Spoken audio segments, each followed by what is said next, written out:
के नाम कमिश्नर को सौंपा ज्ञापन, अधिवक्ताओं की गिरफ्तारी को लेकर जताया आक्रोश।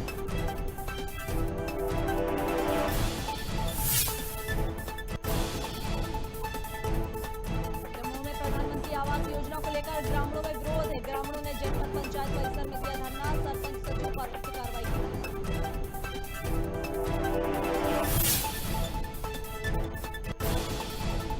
अंबिकापुर में विद्यार्थियों ने लगाई कलेक्टर से गुहार, 372 विद्यार्थियों को प्रैक्टिकल परीक्षा में किया फेल, दोबारा प्रैक्टिकल परीक्षा करवाने की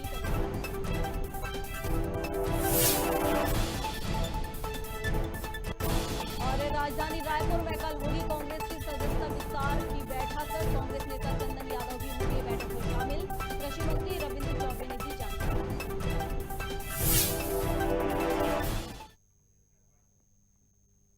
नमस्कार, खबर भारत देख रहे हैं आप, मैं हूं आपके साथ प्रियंका। चलिए बढ़ते हैं खबरों की ओर। राजगढ़ में अधिवक्ताओं की गिरफ्तारी के विरोध में अंबिकापुर में सरगुजा अधिवक्ता संघ ने आक्रोश रैली निकाली। वहीं संभागीय कमिश्नर कार्यालय पहुंचकर राज्यपाल के नाम कमिश्नर को ज्ञापन सौंपा है, साथ ही जिला कलेक्टर को मुख्यमंत्री के नाम भी ज्ञापन सौंपा है। वहीं इस दौरान बड़ी संख्या में अधिवक्ता मौजूद रहे।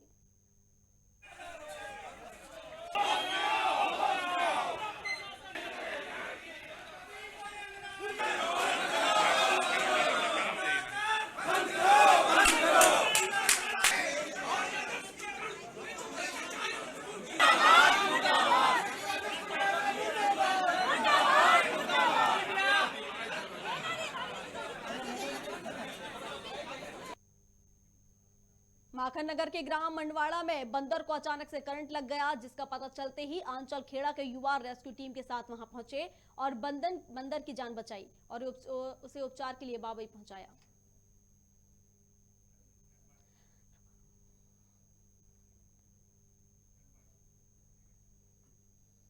सरगुजा जिले से बड़ी खबर सामने आ रही है, जहां प्रेम नगर इलाके का पिकअप वाहन अनियंत्रित होकर पलट गया, जिसमें 4 महिलाओं की मौके पर ही मौत हो गई है, जबकि 1 दर्जन से ज्यादा महिलाएं घायल हो चुकी हैं। घायलों का अस्पताल में इलाज जारी है, जिसमें 2 महिलाओं की हालत अभी गंभीर बनी हुई है। स्थानीय रहवासियों के मुताबिक पिकअप वाहन में 30 महिलाएं बैठी हुई थी।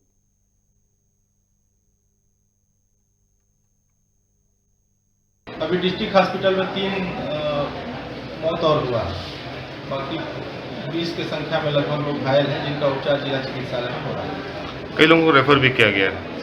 नहीं, अभी तो जिला चिकित्सालय में ही है और सब अभी स्टेबल किया जा रहा है। अगर जरूरत पड़ेगा तो फिर मेडिकल कॉलेज या रायपुर के लिए रेफर करने की बात होगी।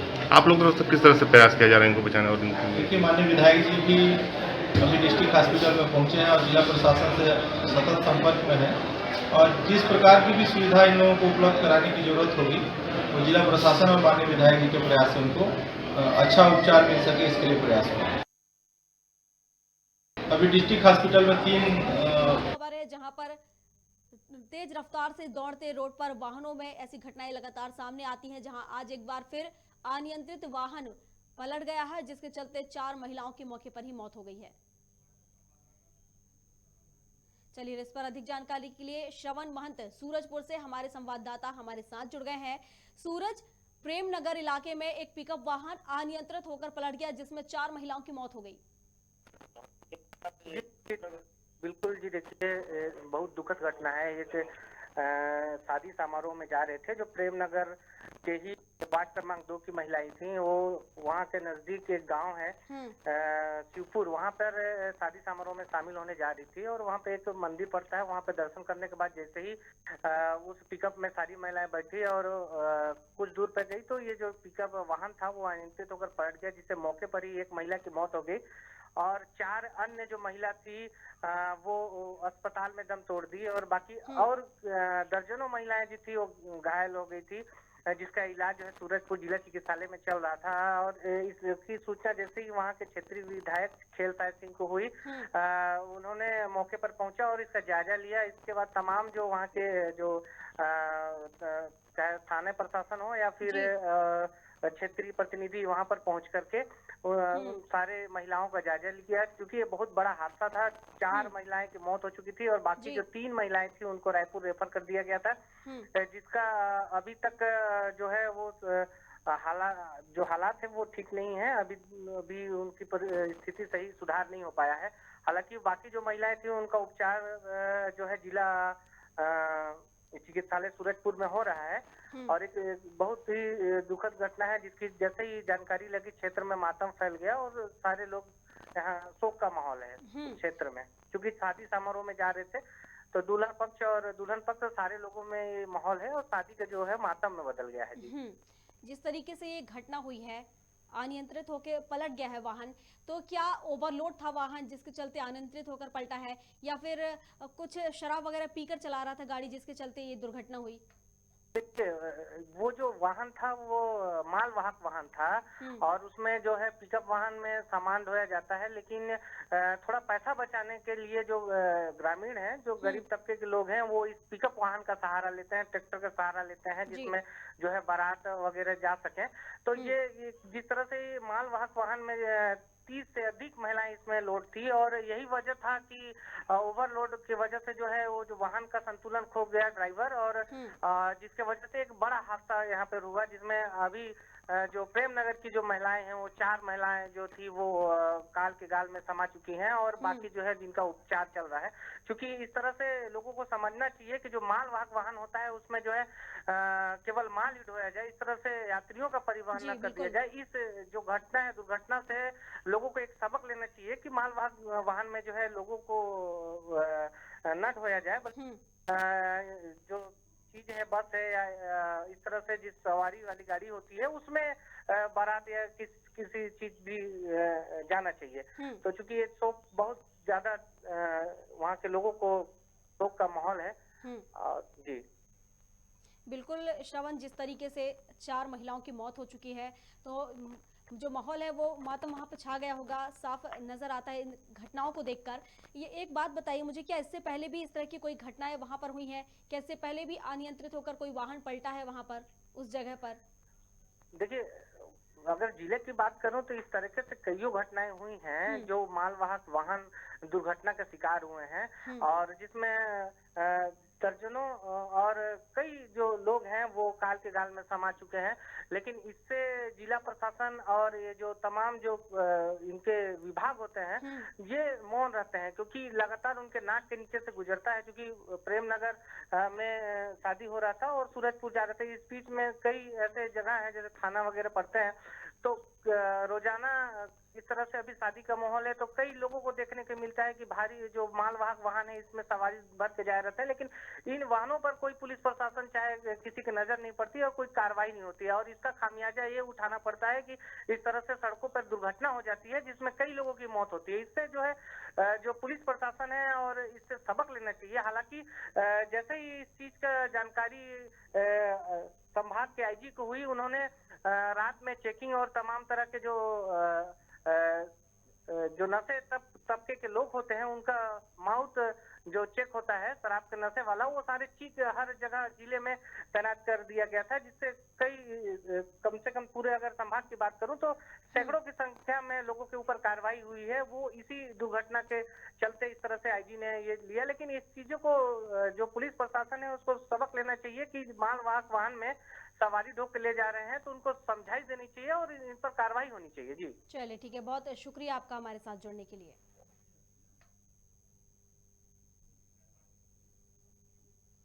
चलिए अगली खबर की ओर बढ़ते हैं। दमोह जिले के हटा जनपद पंचायत के अंतर्गत आने वाली ग्राम पंचायत रामपुरा के ग्रामीणों ने प्रधानमंत्री आवास में भ्रष्टाचार के चलते अपना उग्र विरोध किया है।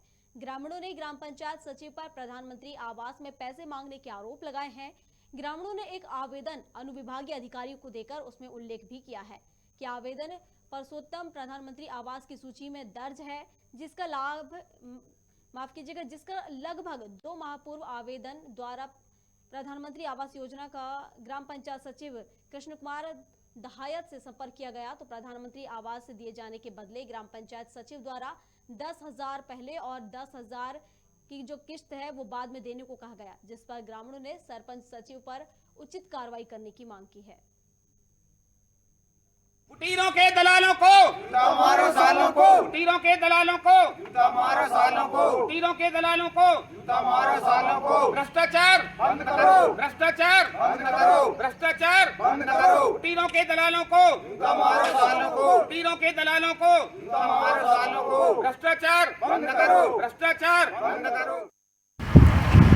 हमारी जिस समस्या है रामपुरा पंचायत पिपरिया में आती है, हमारी जो किस्त रोकी गई सरपंच और सचिव द्वारा 10,000 रुपया पहल मांगते हैं, इसके बाद 10,000 बाद में 20,000 रुपया की मांग है। इसलिए हमारी कुटी की किस्त रोके हैं, कह रहे तुमको नहीं मिले। 10,000 रुपया मांगते हैं सचिव सरपंच, 10,000 रुपया नहीं दे तो किस्त नहीं डालते। कौन से गांव का मामला है? पिपरिया रने ग्राम पंचायत रामपुरा। आपने उच्च अधिकारियों से शिकायत नहीं की? जी की है? कोई सुनवाई नहीं। नाम की? पप्पू पटेल पिपरिया। सचिव द्वारा प्रथम किस्त PMI प्रधानमंत्री आवास योजना के लिए पात्र भी हैं, पर सचिव और सरपंच का कहना है कि 10,000 रुपये पहले दो और इसके बाद पहली किस्त के बाद फिर 10,000 रुपये दो, तब जाके आपको प्रधानमंत्री आवास योजना का लाभ मिलेगा। पहली किस्त आएगी। जिन लोगों ने रुपया नहीं दिया है, केवल 2-3-4 लोग ऐसे हैं जिन जो पात्र होने के बाद भी उनकी किस्तें प्रथम किस्त उनकी रोकी गई है। बाकी जिन लोगों ने पैसा दे दिया उनकी किस्त पूरी डाल दी गई है उनके खातों में, उनके काम चालू है। और आश्चर्य की बात तो ये है कि हमारे यहाँ सत्ता पक्ष के विधायक जी हैं, कितना भ्रष्टाचार यहाँ पे चल रहा है, पंचायतों में चल रहा है, जनपद में चल रहा है। भी ग्रामीण के द्वारा ना मेरे द्वारा किसी से पैसा मांगे गए, मेरे द्वारा जो काम रहता है आवासों का उसका काम करता हूँ मैं। न किसी भी ग्रामीण से मैंने कभी नहीं पैसे मांगे, न मैं मांगता हूँ। सरगुजा जिले के बतौली विकास खंड के शांतिपारा बालक उच्चतर माध्यमिक विद्यालय के विद्यार्थियों ने बीते दिनों प्रैक्टिकल परीक्षा में अनुपस्थित होकर चक्का जाम किया था, जिसमें 372 विद्यार्थियों को प्रैक्टिकल परीक्षा में फेल कर दिया गया। वहीं अब विद्यार्थियों ने कलेक्टर से मांग की है कि उन्हें एक और मौका दिया जाए। साथ ही कांग्रेस के विधायक प्रतिनिधि ने भाजपा नेताओं पर छात्र छात्राओं के भविष्य के साथ खिलवाड़ करने के भी आरोप लगाए हैं। स्कूल बंद हो रहा है, हम लोग की जगह का भी कोई ठिकाना नहीं था, कभी यहाँ बैठो कभी वहाँ बैठो। और जो नया बिल्डिंग मिला था वो हम लोग की स्कूल के नाम से था, हिंदी मीडियम के नाम से, और वहाँ मतलब बैठ रहे हैं आत्मानंद वाले। तो हमारे जगह का भी कोई ठिकाना नहीं था, ये पुराना बहुत पुराना स्कूल है। अच्छा, भ्रमपूर्वक जो भी हुआ, आप लोग अब क्या चाहते हैं? बस हमारा हिंदी मीडियम चलता रहे। परीक्षा को लेकर जो बात सामने आई है कि प्रैक्टिकल में फेल कर दिया गया, तो आप लोगों की मांग क्या थी कलेक्टर? बस एक बार और मौका मिल जाए। तो कलेक्टर साहब से आके निवेदन किया कि भोले भाले बच्चे हैं, इनसे गलती हो गई, जाने अनजाने में इन्हें माफ़ करके इनका भविष्य ना खराब किया जाए और इन्हें परीक्षा देने की अनुमति शासन से दिलाई जाए। जिस दिन चक्का जाम किए थे उस दिन आप लोग समझाइश नहीं दिए? मैं उस दिन गया था, मैं इनको बताया भी, लेकिन उसमें बीजेपी वाले पूरे रंग दे दिए थे। आज बीजेपी वाले के पास कोई मुद्दा ही नहीं है। हमारे विधानसभा सीतापुर में बीजेपी मुद्दा बीन हो चुका है, इनके पास कोई मुद्दा नहीं है। सभी लोग करीब 372 स्टूडेंट थे जो अब्सेंट हो गए थे उस दिन, तो उनके आज कुछ बच्चे भी आए थे और साथ में वहाँ शाला प्रबंधन समिति के जो अध्यक्ष हैं माननीय मंत्री जी के प्रतिनिधि भी हैं। माननीय मंत्री जी का सुबह में फ़ोन भी आया था, वो बच्चों के एग्ज़ाम को लेकर के चिंतित भी थे। तो उसमें अभी जो बच्चे आए थे उनका यही डिमांड था कि उनको लोगों ने गलत जानकारी दिया, गुमराह करके उनको रोड पे ले आए और वो ये चाहते हैं कि उनका जो एग्ज़ाम मिस हुआ है फिर से दोबारा उनका एग्ज़ाम लिया जाए। सर, इस संबंध में हम लोग माध्यमिक शिक्षा मंडल से बात करेंगे। छत्तीसगढ़ के कृषि मंत्री रविंद्र चौबे ने कांग्रेस की बैठक को लेकर जानकारी दी है। उन्होंने कहा कि कांग्रेस की सदस्यता अभियान को लेकर बैठक का आयोजन होने वाला है, जिसमें कांग्रेस नेता चंदन यादव भी शामिल होंगे। चौबे ने बताया कि कांग्रेस की सदस्यता का लक्ष्य पूरा होने वाला है और इसके विस्तार को लेकर बैठक में चर्चा की जाएगी और इसके साथ ही कांग्रेस द्वारा किए गए वादों को लेकर भी समीक्षा की जाएगी। कांग्रेस की सदस्यता अभियान के संदर्भ में लगातार बैठकें हो रही हैं। आदरणीय डॉक्टर चंदन यादव जी कल आ रहे हैं। माननीय मुख्यमंत्री जी और माननीय प्रदेश अध्यक्ष जी की उपस्थिति में कांग्रेस की बैठक होने वाली है। हमने जो सदस्यता अभियान का लक्ष्य रखा था उस सीमा को लगभग अब करीब में कांग्रेस पहुंच चुकी है। हम उसको और कैसे विस्तार देंगे और आने वाले समय में सत्ता और संगठन मिल करके कांग्रेस की जो हमारी वायदे थे उसमें और कितना शेष रह गया, कैसे पूरा करना है और फील्ड में सरकार के द्वारा की गई कार्यों की उपलब्धियों के बारे में फीडबैक लिया जाएगा। तो मैं समझता हूं कि ये हालांकि संगठन का ये सतत बैठक है, लेकिन कांग्रेस के लिए अति महत्वपूर्ण बैठक कल होने वाला है। मध्य प्रदेश सरकार ने कई नई ग्राम पंचायतों का गठन किया है, जिससे कि अंतिम व्यक्ति तक सरकार की योजनाओं का लाभ पहुंच सके। लेकिन इसके बावजूद कई ऐसे गांव आज भी मूलभूत सुविधाओं से वंचित हैं। हम बात कर रहे हैं सोनहत विकासखंड के ग्राम पंचायत दसेर की, जहां लोग पीने के पानी के लिए तरस रहे हैं। गांव के बुजुर्ग शंकर सिंह ने बताया कि यहां कोई सुविधा नहीं मिलती है। बोल बाल कर थक चुके हैं, कई बार गुहार लगा चुके हैं, लेकिन कोई सुनने वाला नहीं है। कभी कभार झोला छाप डॉक्टर आते हैं तो उनको भी यहाँ के पुलिस वाले धमका देते हैं, जिसके डर से अब वो भी इस गांव में नहीं आते हैं और लोगों को परेशानियों का सामना करना पड़ता है। साहब हमारे देखिए खुद ही हमारी ये लाइट जो है ना सूरज ऊर्जा वो जल भी नहीं करे। कितना दिन हो गया? 2-3 महीना हो गए। दिन में जल ही रात में नहीं। एको घंटा ही तक खत्म। तो कहता कि न बैठ रहे नहीं है। अच्छा, तो बैठ रहे नहीं तो हमरे अब कहाँ से बैठ रहा, शासन के पास आता तब हमारा बैठ नहीं करे। हाँ। अब पानी हैंडपंप खराब है। हैंडपंप हमारी हवाई चापाई नसाई से 2 महीना 3 महीना। हाँ, ये भी बंद है। बंद है, कोई नहीं आता सुनने। कोई नहीं। और डॉक्टर उक्टर कैसा का आप बता रहे थे? तो डॉक्टर हमारे ठप्पा ही नहीं करे, कम मिताइन वाला हम तो ये दवा गोली दे दी सरी सारा खा पी के। हैंडपंप कितना दिन से खराब है? हैंडपंप हमारा आज 3-4 महीना हो गए। हाँ, खराब है। खराब है। तो पानी कहाँ से लाते हैं? पानी लाते हैं साहब नदी से, कुआं से। अच्छा, तो इसके लिए कहीं शिकायत वगैरह नहीं की? शिकायत वगैरह तो मैं अपन हाथ से नहीं किया हूँ आज दिन से। गांव वाले किए हैं कहीं? गांव वाले सरपंच लोग किए हैं। हाँ, तो सुधार नहीं हुआ अभी तक? नहीं हुआ, अभी तक नहीं हुआ है। और लाइट कैसा क्या है? सौर ऊर्जा जलता है रात में? रात में नहीं जलता है। आज हम मौजूद हैं भरतपुर विकास खंड के ग्राम पंचायत चूल में 21 तारीख को, जिनके द्वारा पेड़ में फांसी लगाकर आत्महत्या कर ली गई, अपने जीवन लीला उन्होंने समाप्त कर ली, जिसके पीछे उन्होंने एक सुसाइड नोट विगत लगभग 15 दिन पूर्व लिखा हुआ था, जो उनकी जेब से बरामद हुआ था, जिसमें 2 अधिकारी जो सीओ जनपद पंचायत भरतपुर हैं और एक पंचायत इंस्पेक्टर और एक कांग्रेस के नेता जो रवि सिंह जिनका नाम बताया जा रहा है, जिनके ऊपर उन्होंने साफ साफ आरोप लगाया था कि इनकी प्रताड़ना से तंग आकर मैं अपनी जीवन लीला समाप्त कर रहा हूं और इनके ऊपर कड़ी से कड़ी कार्रवाई की जाए। लेकिन आज लगभग 4 दिन हो चुके हैं, प्रशासन और पुलिस के द्वारा सिर्फ ये कहा जा रहा है कि हम कार्रवाई कर रहे हैं। अभी इनको एक आश्वासन दिया गया है कि पोस्टमार्टम रिपोर्ट आने के बाद मामले में आगे कार्रवाई की जाएगी, जबकि कानून के जानकारों के मुताबिक सुसाइड नोट के आधार पर ही पुलिस को धारा 306 के तहत मामला दर्ज कर आरोपियों को गिरफ्तार करना चाहिए था, लेकिन ऐसा अभी तक हो नहीं सका है, जिसके पीछे मुख्य वजह यही मानी जा रही है कि प्रशासन भी ऐसे लोगों के आगे नतमस्तक है और राजनीतिक रसूख के बाद के कारण इन पर कार्रवाई नहीं हो पा रही है। हम मृतक छत्रपाल सिंह जी के पुत्र हमारे साथ हैं रवि सिंह जी, इनको अभी प्रशासन ने एक अनुकंपा नियुक्ति तत्कालिक में दे करके एक आश्वासन का झुंझुना तो पकड़ा दिया है, लेकिन आगे इनकी मांग है कि दोषियों पर कड़ी कार्रवाई की जाए। अब हम इनसे जानते हैं कि अब तक क्या प्रशासन उन पर कार्रवाई कर रहा है या करना नहीं चाहता है। आप बताइए, आप अभी तक जो जैसे आपको प्रशासन से अनुकंपा नियुक्ति मिल गई है और प्रशासन के द्वारा बताया भी जा रहा है कि हम कार्रवाई कर रहे हैं, तो क्या लगता है आपको कि दोषियों पर कार्रवाई की जाएगी, उनके ऊपर उनकी गिरफ्तारी होगी, अथवा ये सब इसी तरीके से आश्वासनों का खेल चल रहा है? जी हाँ, मैं तो यही कहूँगा कि उनको कार्रवाई किया जाए। जितने भी अपराधी हैं, नोटबुक पे जितना मिला गया है सुसाइड नोट पे, तो उनके ऊपर पूरी कार्रवाई की जाए। तो अभी तक तो आज लगभग 4 दिन हो चुके हैं, 25 तारीख है आज, तो अभी तक तो ऐसा क्या अभी तक कुछ हुआ है? इस मामले में कुछ कार्रवाई आगे बढ़ी है? जी नहीं, अभी तक तो कुछ भी नहीं हो पाया है। क्या पुलिस क्या कह रही है? पुलिस यही कह रही है कि हम जांच कर रहे हैं, उनकी राइटिंग हैंड राइटिंग, कल नोटबुक भी ले गए हैं और डायरी और मोबाइल और आवेदन भी था 1-2 ठो, तो उनको भी दिया गया है। चलिए, और इस पर अधिक जानकारी के लिए सोनहत से रवि शर्मा हमारे साथ हमारे सहयोगी जुड़ गए हैं।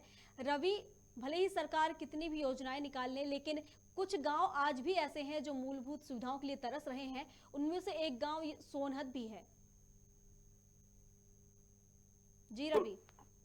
जी बिल्कुल, मैं आपको बताना चाहूंगा, सोनहत विकास खंड के सबसे अंतिम छोर पर बसा हुआ ग्राम पंचायत है, जो अभी 2 साल पहले नवीन गठन हुआ है जिस पंचायत का।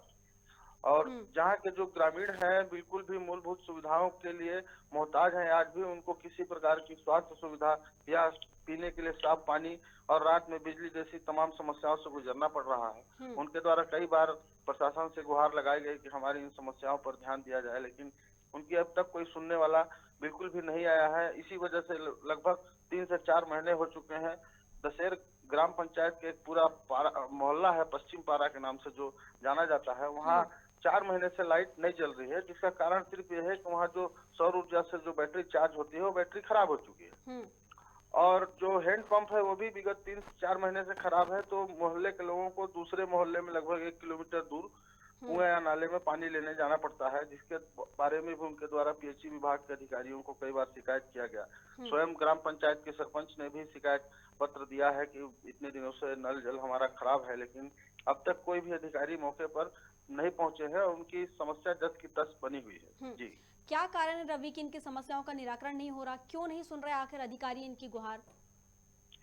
अब कारण ये माना जा सकता है कि दूरस्थ वनांचल इलाका है जो बहुत ही दुर्गम रास्तों से भरा हुआ है और लगभग सोनहत विकास खंड के अंतिम छोर में बसा हुआ है। इस ग्राम पंचायत के जस्ट बगल में मध्य प्रदेश की सीमा लगती है, जो मध्य प्रदेश का सिंगरौली जिला आता है जी। तो ग्रामीण लगभग पूरे अपने जो भी निस्तार करने के लिए जो भी उनकी आवश्यक जो जरूरतें होती हैं पूरी करने के लिए वो मध्य प्रदेश तरफ ही जाते हैं और अधिकारी शायद यही वजह होगी कि रास्ता दुर्गम होने की वजह से और बहुत ही खराब होने की वजह से वहाँ पे जाना ही नहीं चाहते मॉनिटरिंग करने के लिए, या जो निचले मैदानी कर्मचारी हैं वो अपना कार्य करने के लिए। वहाँ के स्कूलों की भी दशा आप देखेंगे तो शिक्षक लगभग हफ्ते में 10 दिन में एक बार आते हैं, क्योंकि वहाँ कोई देखने नहीं जाता, इसलिए उनको भी किसी प्रकार का उनके ऊपर कोई दबाव नहीं रहता है। तो क्या ग्रामीणों ने या सरपंच ने खाद्य अधिकारी से या कलेक्टर से शिकायत की इसकी? नहीं, ग्रामीणों ने तो संबंधित जैसे जो उनका सौर ऊर्जा खराब है तो क्रीड़ा विभाग से शिकायत किया हुआ है और जो नल जल योजना उनकी खराब है उसके लिए उन्होंने पीएचई विभाग को शिकायत की है। और स्वास्थ्य सुविधाओं के बारे में तो आपने ग्रामीणों की बात सुनी ही है, उनके पास सिर्फ मितानिन है जो कि जो भी आवश्यक जरूरतें सर्दी बुखार आदि की दवा बस रखती है और किसी भी गंभीर परिस्थिति में उनको मध्य प्रदेश के बाड़ा जाना पड़ता है इलाज कराने, क्योंकि ये सोनहत विकास खंड बहुत दूर पड़ता है, लगभग 40 किलोमीटर और उसमें से लगभग 25 किलोमीटर रास्ता जो है बहुत ही खराब है, जंगलों से होकर गुजरता है। जी, आपकी विभागीय अधिकारियों से कोई बात हुई है क्या? कुछ आश्वासन दिया है उन्होंने? जी, विभागीय अधिकारियों से तो अभी तक बात हो नहीं सकी, हमने संपर्क करने का प्रयास किया लेकिन संपर्क हो नहीं सका उनसे। और अब विभागीय अधिकारियों की क्या कहा जाए, ग्राम पंचायत के स्वयं सरपंच के द्वारा कई बार उनसे मौखिक में भी लिखित में भी शिकायत दी जा चुकी है कि हमारे यहाँ ये समस्याएं हैं, लेकिन अब उनकी समस्याएं आज भी तस की तस ही हैं और मुझे नहीं लगता कि इसमें किसी प्रकार का सुधार हो पाएगा। मैं चाहूंगी रवि कि आप बार बार उन अधिकारियों के पास जाइए और उनसे जानने की कोशिश कीजिए कि आखिर इन ग्रामीणों की समस्याओं का निराकरण क्यों नहीं हो रहा है, क्यों आखिर ये लोग इस तरह जीने को मजबूर हैं, जिससे कि इनकी जो समस्या है इनका कोई निराकरण निकल पाए, शायद उनके कानों में कोई जू रेंग पाए।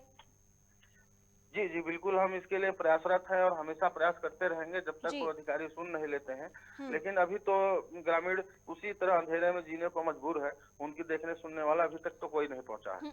रवि, एक और बात अभी सामने आई थी कि अधिकारियों की प्रताड़ना से प्रताड़ित होकर एक युवक ने, वहां पर एक व्यक्ति ने मौत कर ली, अपनी फांसी लगा ली थी, हत्या कर ली थी। जी, ये दूसरे विकासखंड का मामला है। भरतपुर विकासखंड के चूल में एक पंचायत सचिव थे छत्रपाल सिंह जी, जो कि 2 पंचायतों में पदस्थ थे। एक भरतपुर विकासखंड की नेरुआ पंचायत है और एक गढ़वार पंचायत है जहां वो पदस्थ थे, लेकिन उनको किसी प्रकार का वित्तीय प्रभार हासिल नहीं था, जिस वजह से वो काफी डिप्रेशन में चल रहे थे, जिसके लिए उन्होंने अपने लगभग 15 दिन पूर्व ही 21 तारीख को उन्होंने फांसी लगाकर आत्महत्या की है और लगभग 6 तारीख को ही उन्होंने सुसाइड नोट में जनपद पंचायत सीओ अनिल अग्निहोत्री और एक राजकुमार पांडे है पंचायत इंस्पेक्टर और एक कांग्रेस के बड़े नेता है रवि सिंह जिनका नाम बताया जा रहा है, उनका पूरा बाकायदा नाम लिख करके, मतलब वो इसी कसमकस में चल रहे थे कि मैं आत्महत्या करूं या ना करूं, और अंततः 15 दिनों के बाद उन्होंने 21 फरवरी को फांसी लगाकर अपनी जीवन लीला समाप्त कर दी। मतलब अगर कोई बड़ा अधिकारी है या किसी बड़े पद पर बैठा है तो उसको ये हक मिल जाता है कि वो सामने वाले को इतना प्रताड़ित कर दे कि वो अपने आत्महत्या कर ले, अपनी जीवन लीला समाप्त कर दे, और उस पर कोई कार्रवाई भी नहीं होती है। जी बिल्कुल। इसमें जो जनपद पंचायत सीओ अनिल अग्निहोत्री जी हैं, वो इसके पूर्व में कोरिया जिले के ही खड़गवां विकास खंड में भी थे। वहां भी इसी तरह उनका हिटलरशाही रवैया जारी था, जिसके बाद काफी विरोध और पत्रकारों के काफी विरोध के कारण उनका ट्रांसफर सूरजपुर जिले में कुछ दिनों के लिए किया गया था, लेकिन वापस पुनः उन्हें कोरिया जिले के जनकपुर भरतपुर विकास खंड में पुनः सीओ बना दिया गया। मैं आपको बताना चाहूंगा अभी जस्ट 2 महीने पहले ही जनकपुर के जितने भी बीडीसी हैं उनमें से 16 जनपद सदस्यों के द्वारा कलेक्टर एवं सीओ जिला पंचायत सीओ को जनपद पंचायत सीओ को हटाने हेतु आवेदन दिया गया था, जिसमें भी अभी तक उनको कोई राहत नहीं मिल पाई है और सीओ साहब का हिटलरशाही जारी है, जिसकी वजह से पंचायत सचिव ने आत्महत्या कर ली। ठीक है रवि, बहुत शुक्रिया आपका। और मैं चाहूंगी कि आप लगातार उन अधिकारियों से संपर्क करते रहें और जानने की कोशिश करें कि आखिर क्यों उनकी समस्याओं का निराकरण नहीं हो पा रहा है। राजधानी रायपुर के सिविल लाइन थाना क्षेत्र के भारत नगर में बीते दिनों पुरानी रंजिश के चलते आरोपी ने घर में घुसकर युवती पर जानलेवा हमला कर दिया, जिसकी शिकायत युवती के पिता ने सिविल लाइन थाना में की थी। वहीं मामले को संज्ञान में लेते हुए पुलिस ने आरोपी युवक को गिरफ्तार कर लिया है। साथ ही पूरे मामले में जांच कर पुलिस जुट गई है पूरी जांच पर।